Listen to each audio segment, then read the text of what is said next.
Jaegers, each one had its very specific design look to it, as well as sort of where it came from. One of the first tasks that I put out was to help the rest of the crew realize just how big these things are. So I did just a close-up detail of Gypsy's arm from the shoulder down to about the wrist. And I put a 6-foot human standing on her shoulder and then just showed the level of detail that we would need just for that one section.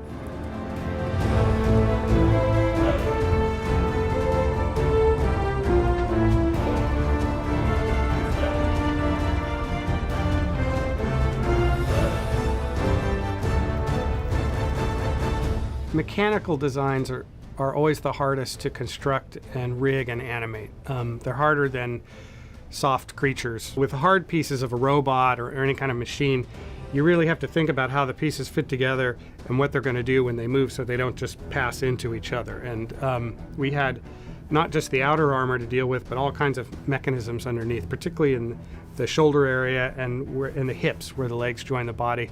There was a lot of complex machinery in there, and it wasn't something that you could just build something that looked cool.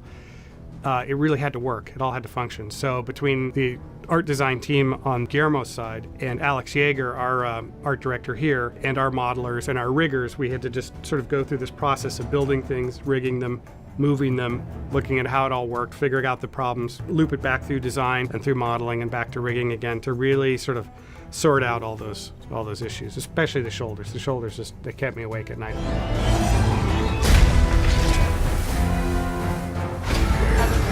So from a model build perspective, we threw the kitchen sink at Gypsy.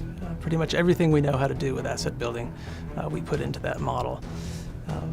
Really for over a year, there was at least 2 of our very best model makers working on that asset at all times. We had Gypsy from the beginning of the movie, and that paint scheme and that set of geometry.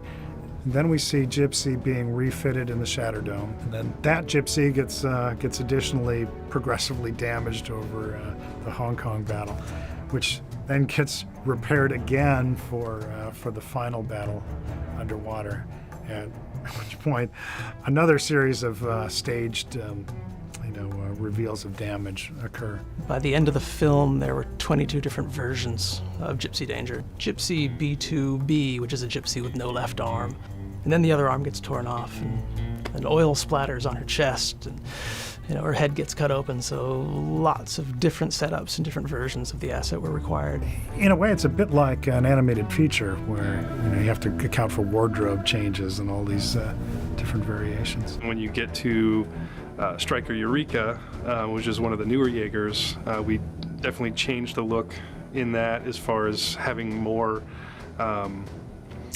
kind of high-tech panel detail, less visual fasteners, and the idea that it was made out of more composites and carbon fiber and Kevlar, that sort of thing, so a much lighter material so that it could move faster. Big, strapping, athletic, the fastest of all the Jaegers, the most modern. With a few trick items like the blades and the cannons in the chest, but definitely the fastest and most athletic. Crimson Typhoon is the most agile and nimble of them, with the fanciest moves, the thundercloud formation with the 3 arms and the buzzsaw hands. So very graceful, very nimble, the fighting style that's the most kind of martial arts like. And then Cherno Alpha is the oldest and toughest and most brutal of the Jaegers, the most powerful, but probably also the slowest. And that's the Ukrainian, the Russian Jaeger. And I think that was my favorite design. There were fingers, but they were almost always balled up into giant sort of hammer fists, and the head was kind of a big formed bucket piece that couldn't really swivel, and I sort of enjoyed the limitations of that design a lot.